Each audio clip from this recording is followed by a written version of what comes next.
Hello darlings, ಹೇಗಿದ್ರೆಲ್ಲರೂ? I hope all are doing well. ಇವತ್ತಿನ concept ಏನಂತ ಇವತ್ತು ಟೈಟಲ್ ಆ್ಯಂಡ್ ತಮ್ನೆಲ್ ನೋಡಿ ಆಗಲೇ ಗೊತ್ತಾಗಿರುತ್ತೆ ನಿಮಗೆ. ನನ್ನ ಲೈಫಲ್ಲೇ ಒಂದು ಬಿಗ್ಗೆಸ್ಟ್ ರಿಸ್ಕ್ ಅಂತಲೇ ಹೇಳ್ಬೋದು ಈ ಕಾಲೇಜಿಂದ ಡ್ರಾಪ್ಔಟ್ ಆಗೋದು. ಯಾಕಂದರೆ ನಿಮಗೆ ಈಗಾಗಲೇ ಒಂದು ಐಡಿಯಾ ಇರುತ್ತೆ, ನಮ್ಮ ಇಂಡಿಯಾದಲ್ಲಿ ಒಂದು ಡಿಗ್ರಿ ಸರ್ಟಿಫಿಕೇಟ್ ಇಲ್ಲ ಅಂದರೆ ಯಾವ ಥರ ನೋಡ್ತಾರಂತ.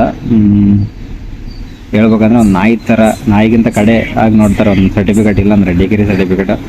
ಆದರೂ ಈ ಡಿಸಿಷನ್ನ ಯಾಕೆ ತಗೊಂಡೆ ನಾನು ಕಾಲೇಜಿಂದ ಡ್ರಾಪ್ಔಟ್ ಆಗೋದು ಅಂದರೆ, 3 years ಬ್ಯಾಕು ನಾನು ಯೂಟ್ಯೂಬ್ ಚಾನಲ್ ಸ್ಟಾರ್ಟ್ ಮಾಡಿದ್ದು. 10th ಎಕ್ಸಾಮ್ ಆದ ಕೂಡಲೇ ಸ್ಟಾರ್ಟ್ ಮಾಡಿದ್ದೆ. ಬಟ್ ಸ್ಟಾರ್ಟ್ ಮಾಡಿ ಅದರಲ್ಲಿ ಯೂಟ್ಯೂಬ್ ಅಲ್ಗಾರಿದಮ್ಮು ಯಾವ ಥರ ವರ್ಕ್ ಆಗುತ್ತೆ ಅಂತ ತಿಳ್ಕೊಳ್ಳೋಷ್ಟರಲ್ಲೇ, ಯಾವ ಥರ ವೀಡಿಯೋಸ್ ಅಪ್ಲೋಡ್ ಮಾಡಬೇಕು ಇದನ್ನೆಲ್ಲ ತಿಳ್ಕೊಳ್ಳೋಷ್ಟರಲ್ಲೇ ನಮ್ಮ ಕಾಲೇಜು ಅದೇ ಸೈನ್ಸ್ ತಗೊಂಡಿದ್ದೆ. ಸೈನ್ಸ್ ಕಾಲೇಜ್ ಸ್ಟಾರ್ಟ್ ಆಯಿತು. ಆ್ಯಂಡ್ ಎಲ್ಲರೂ ಸೈನ್ಸ್ ಮಾಡಿದೆ, ಚೆನ್ನಾಗಿ ಓದಬೇಕು. ನನಗೂ ಕೂಡ ಅಷ್ಟೊಂದು ಐಡಿಯಾ ಇರಲಿಲ್ಲ, ಟಫ್ ಇರುತ್ತೆ ಬಿಡು ಅಂತ ಅಂದ್ಕೊಂಡಿದ್ದೆ. ಸೊ ಹಾಗಾಗಿ ನಾನು ಯೂಟ್ಯೂಬ್ನ ಒಂದು ಸೈಡಲ್ಲಿಟ್ಟು ಸ್ವಲ್ಪ ಸ್ಟಡೀಸ್ ಬಗ್ಗೆ ಫೋಕಸ್ ಮಾಡಿದೆ. ಅದರಿಂದ ನನ್ನ ಯೂಟ್ಯೂಬ್ ಜರ್ನಿ ಅನ್ನೋದು ಅಲ್ಲಿಗೆ ಸ್ಟಾಪ್ ಆಯಿತು.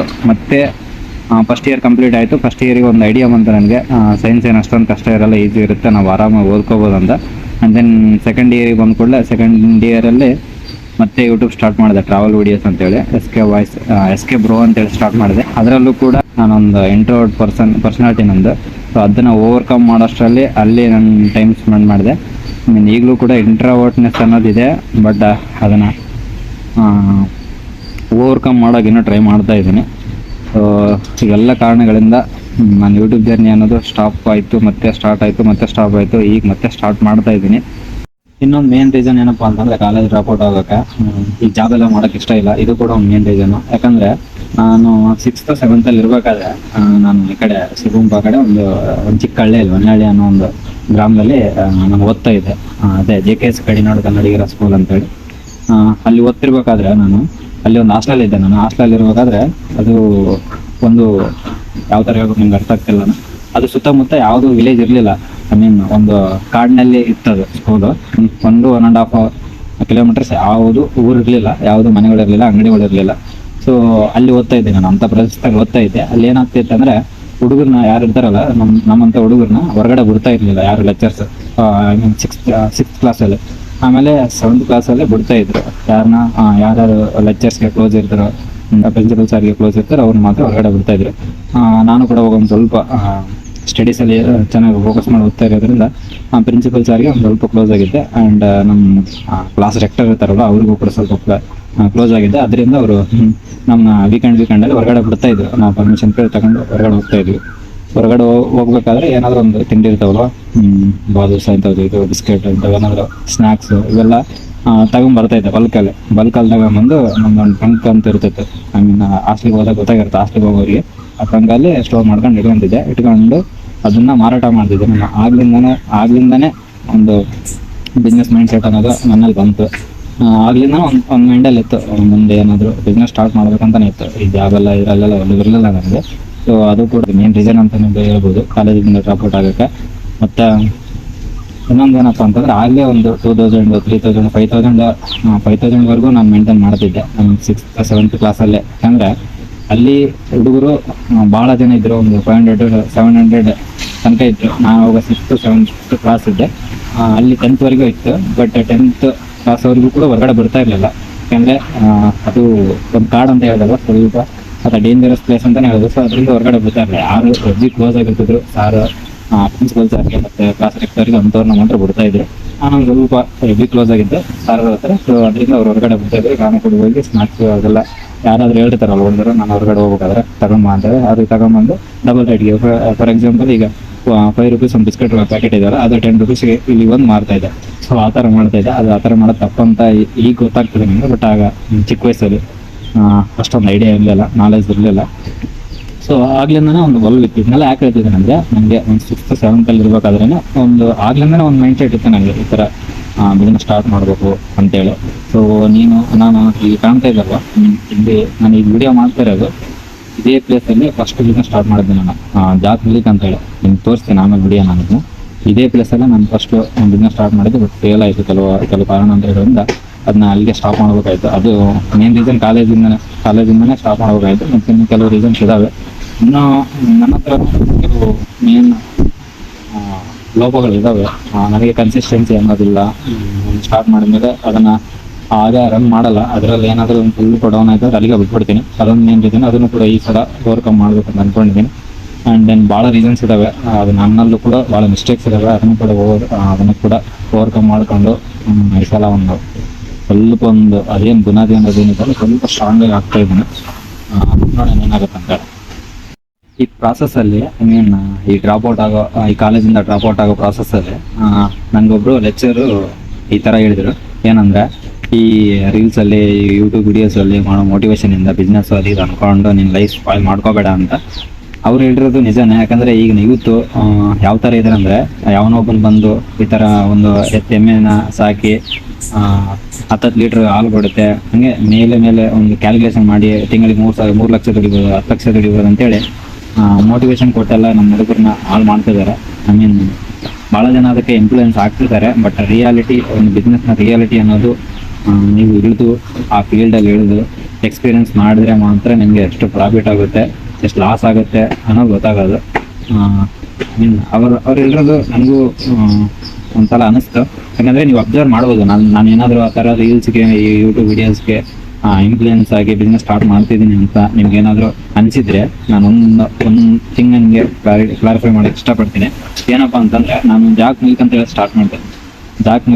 ಸ್ಟಾರ್ಟ್ ಮಾಡಿದೆ. ಆ ಬಿಸ್ನೆಸ್ಸು ಇಡೀ ಇಂಡಿಯಾದಲ್ಲೇ ಎಕ್ಸಿಟ್ ಆಗಿರಲಿಲ್ಲ. ಯಾರು ಕೂಡ ಸ್ಟಾರ್ಟ್ ಮಾಡಿರಲಿಲ್ಲ.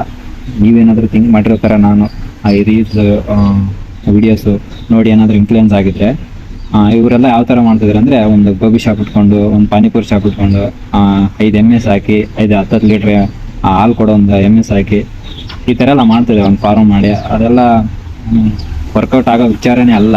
ಅದು ರಿಯಾಲಿಟಿಯಲ್ಲಿ ಮಾಡಿರೋದನ್ನ ಕೇಳಿ ನೋಡಿದ್ದೀನಿ, ಲಾಸ್ ಆಗಿರೋದು ನೋಡಿದ್ದೀನಿ, ಬಿಸ್ನೆಸ್ಸಲ್ಲಿ ಭಾಳ ಜನ ನೋಡಿದ್ದೀನಿ.